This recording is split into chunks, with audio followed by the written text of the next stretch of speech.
Hey, it's Lauren. Thanks so much for joining me. I mentioned in the makeup favorites video that I did that I've been very into lots of pinks, pink eyeshadow, pink lips, pink blush, maybe a little red in there. And this fits really well because since filming that video, I have gotten my hands on the new Roen Beauty 1111 palette, this quad, and it's this really pretty variety of pink toned shimmers. Yeah, so I'm gonna get ready, and I've already done the majority of my base foundation-ish and my eyebrows, so I am gonna get into the blushy bronzy part of it right now. In my video, the favorites video, I had mentioned the RMS and the Lilah B blushes. When I filmed that video, I didn't realize that the lip and cheek one, the Vogue Rose, was a limited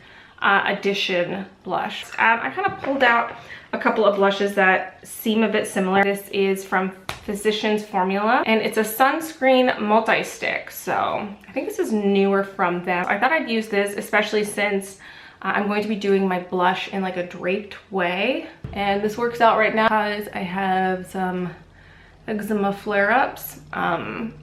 I have been getting them on and off on my eyes for a couple years, and it's been at least a year since I've had a flare-up, and I think it's just the stress of the world right now is just making me have random eczema things pop up. And I know, you know, don't put makeup on it, I've been treating it, but I want to wear pretty things right now, so now I am just using a little beauty sponge. I'm using a mirror that's to judge what I'm doing that's way too far away. Okay, so started using a beauty sponge, but what I actually do is I really work it in with my finger, and I did put on a bit of foundation and a bit of concealer, but I really did like a thin layer of what I used.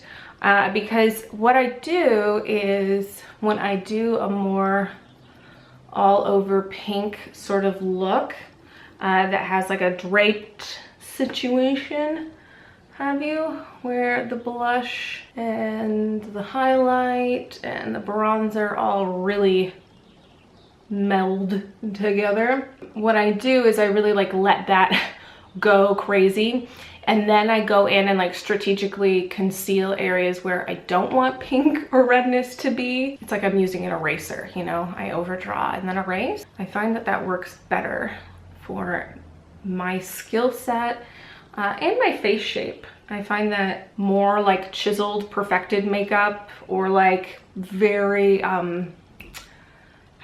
don't know what the word's coming to mind, linear, very, what's the word, structured, there we go, structured eye looks, or any like very structured looking makeup, I feel like really kind of offsets my face. And I'm gonna go in with a bronzer, a cream bronzer. This is from e.l.f. It's the Radiant Bronze. It's also a multi-stick, and oh, I pulled this out to like show as a dupe. This is like a newer shade that they've come out with, and this is in Glistening Peach. Maybe I'll work that in a little bit as well into my blush. It's really pretty. I really like these multi-sticks. It can be a tiny bit sheer, but you can still build them up, and they do have like a glowy, almost like speckled shimmer. It's not like overtly chunky or anything, but it's still noticeable. But I like these little e.l.f. multi-sticks. I really like multi-sticks in general for like fast makeup, if I'm not just using the makeup that's left over on brushes. Working it in with my finger to start out. I kind of used a little bit too much on my forehead because I got to talking, but I'll go ahead and use the beauty sponge to kind of dab that away. Get that all blended. And now I'm gonna go in with the Rituel de Fille Solaris Rare Light Luminizer. Another one of my recent favorites. I'll work that onto the cheek as well as kind of like bring it up. Let's see, let's add a little bit of this, and then I'm gonna go ahead and dip in a tiny bit to this Lilah B one. Okay, so now I'm a little bit more at the state of blush that I wanted to get to, and don't know how well it's picking up on camera, but in the mirror it looks very intense and I look overheated. So this is like the point where I like to get to and then work my way back. So now I'll take some concealer. I'm gonna use this Ilia concealer. It's almost done. I got it at the beginning of the year and I was using it very constantly, very consistently. I was using it a lot. And I was like using like a tinted sunscreen and then this all over. So I like went through it very quickly.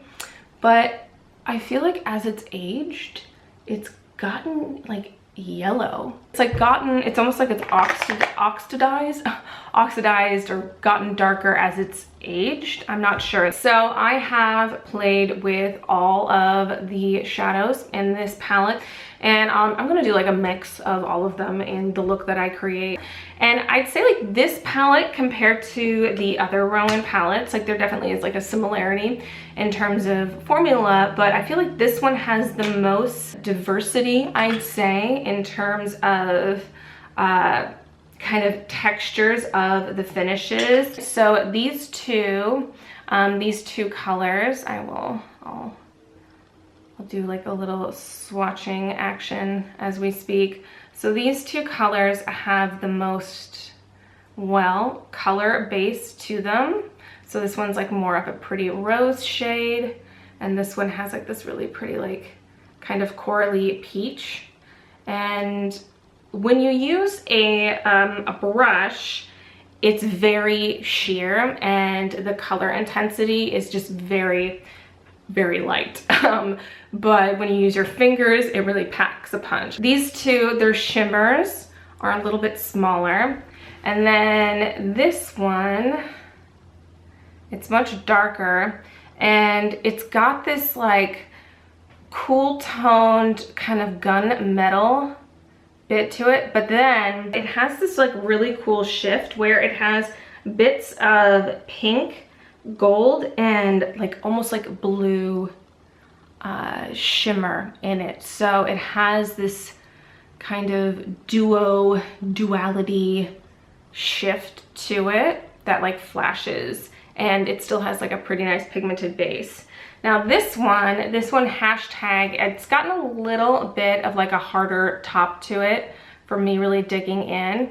And this shade is very similar in terms of formula and how it looks to the disco shade. So it's creamy in the way that the discos are creamy, but also like flaky in that way. So they're like this weird mix between feeling rather dry in certain like parts of them when you get like a bigger chunk, but they still have this like emollientness to them. And the shade in this one, see, if you really work in, some of it can like kind of flake off.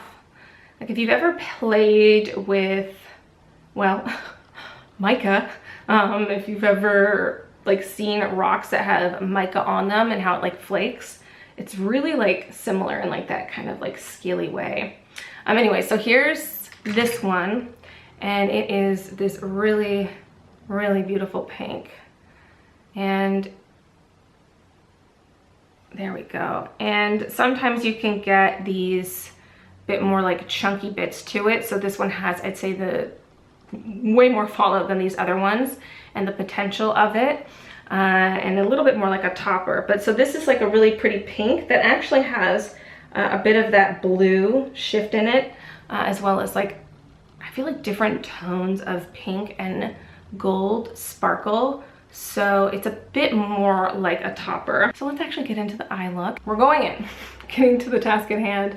I'm gonna start out with this shade right here, the really pretty pink one. I think this one is Rosie, which I wonder if it was named after Rosie Huntington, the model, because I know Nikki DeRose did her makeup quite a bit.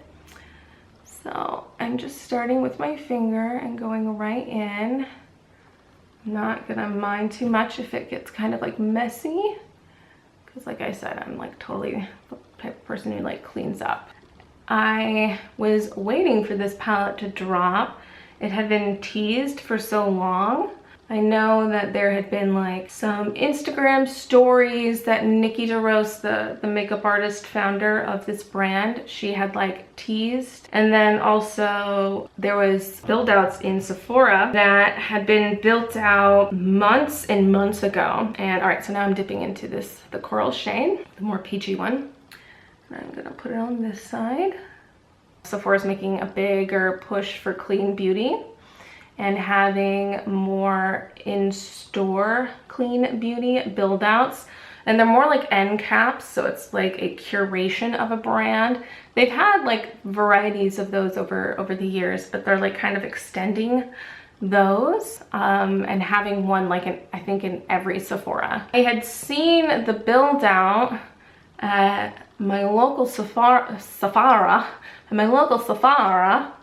and it was like mainly empty. It had some of the newer Lilah B launches, and then it had the like revamped Ilia, and it had like a placeholder for the Kosas concealers because those hadn't launched yet. It had that, and then also it had a Rowan Beauty build out, and it had more slots and then products out, and then it also had the slot for a mascara. It said a cake mascara. So okay, now I've got these going on, and I'm gonna take the Rowan Beauty brush and I'll dip back into the pink shade, just a little bit of it to blend with, and I'm gonna just kind of like even out this area. So they have that built out, but the cake mascara hasn't launched, and Nikki DeRose has teased that mascara for a while. There were some like YouTube videos where she had it in there, and you know, she hinted at it and it being like a tester and stuff, and she's done that with a few products. But sadly, I had watched Nikki DeRose's Instagram stories when the whole quarantine thing happened. You know, she was talking about Rowan quite a bit, and she even did like a look that had this one in it, and then it was just like silence, and this launched and silence, and I was like, what? She's usually like great at social media. And then I checked in, and she's left the company, which is a big bummer.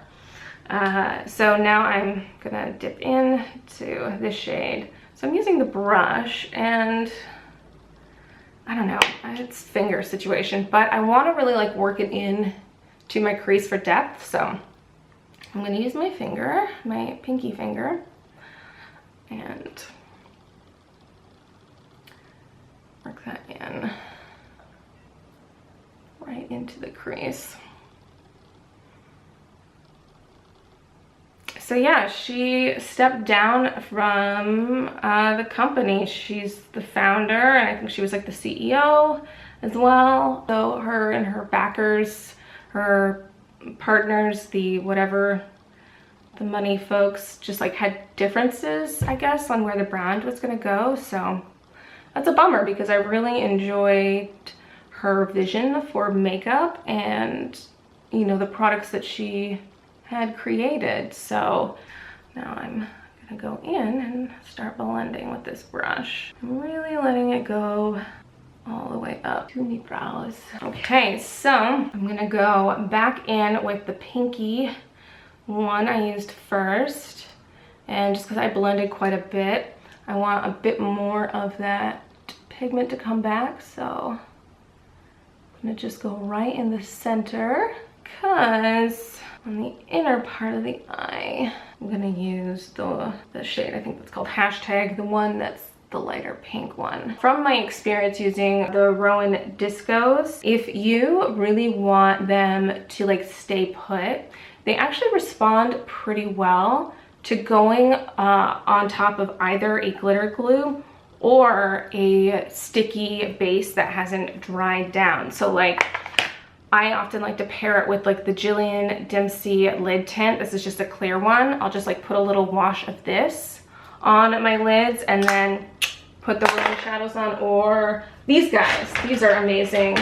The Almay Velvet Foil shadows. Now these do dry down pretty fast, but if you do one eye at a time and like put that on and then like dab the Roen on, it's like such a beautiful like 2 shadow look.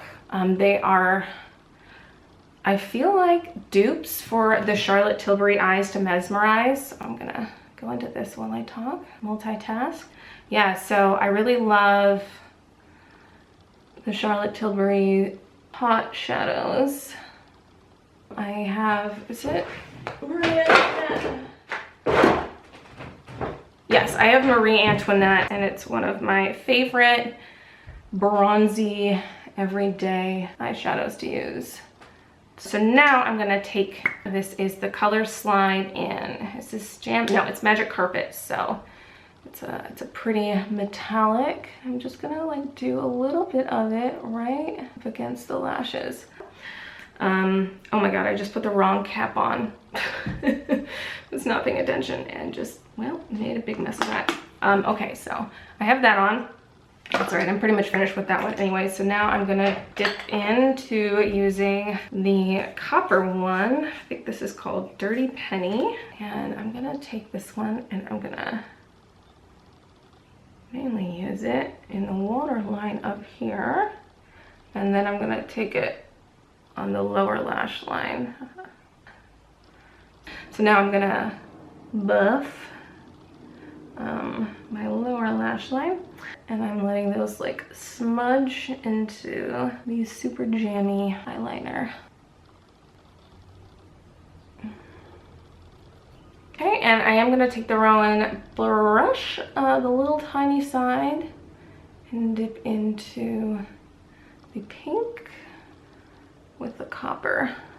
And then lastly, you know what, I'm gonna actually get it a little bit wet because this area is like super flaky. I can see it wanting to come off. Put that on the inner part. So it's got some fallout and I got it a bit messy from not paying attention with my blending because I was talking. So I'm going to do a little bit of spot concealing, a little bit along under here to kind of like cover up just a little bit of the fallout, and I'll put on mascara and then I'll come back and finish the lips, and that'll be the end of this. I grabbed a couple. I want to try to see if Royal will look good. I love this. I mentioned this in just like a sidebar in my last video. Hopefully this will look good. I also grabbed Rose Water and Stardust, so I might mix those. So I'm just gonna kind of like start right at the center of my lip and then smudge it. I feel like some Kosas lipsticks feel so much thicker than others and can really move around. With the kind of bolder shades that move around, I will apply them like this. The nudes, the more nude ones, I feel like are easier and maybe just more forgiving if they move around. But that's something I'd really like Kosas to make, is a lip liner. Their formulas are so creamy that it would be really cool to have a lip pencil that was a little bit more dry, or was even like multi-use. I know like using something for your lips and your eyes, it can be like a little bit grody, but it would be really cool if there was like a nice lip liner from them that was like multi-use. I'm trying to find a certain lip liner and I cannot currently find it, so what am I gonna do? All right, so I'm gonna use Kiko Nude Toned one to define the edges. Just putting a little bit of rose water on. Is this rose water or Stardust? Yes, rose water. So I kind of muted it a little bit, but I also love the color Royal where I'll like blot it. I feel like that looks really pretty. Okay, just Just a few little touchy-uppies. Okay, so this is the look. Lots of pinks. I've been doing like a lot of like paler pinks and these brighter pinks, and this ended up, especially since I went with the jammy toned eyeliner and then this lip choice, it like definitely keeps it more on that side of things. But I think when I did a version of this eye look, I used a nude. I don't know if it was Stardust or something else, but yeah. So my makeup look. I hope you enjoyed this video. I feel so awkward doing makeup looks on camera, and then when I get to editing them, they're like hours long because I just ramble about the stupidest stuff. Zoomed back out since I felt very, very close. And yeah, I hope you're having a great one wherever you are. I hope you enjoyed this. And if you got the Roen palette, and if you enjoyed it, I know several of you were interested when I first mentioned them, and I was curious if you ended up picking up any of them. Okay guys, I gotta stop talking. I hope you are well, safe, and mwah, I'll see you soon. Bye.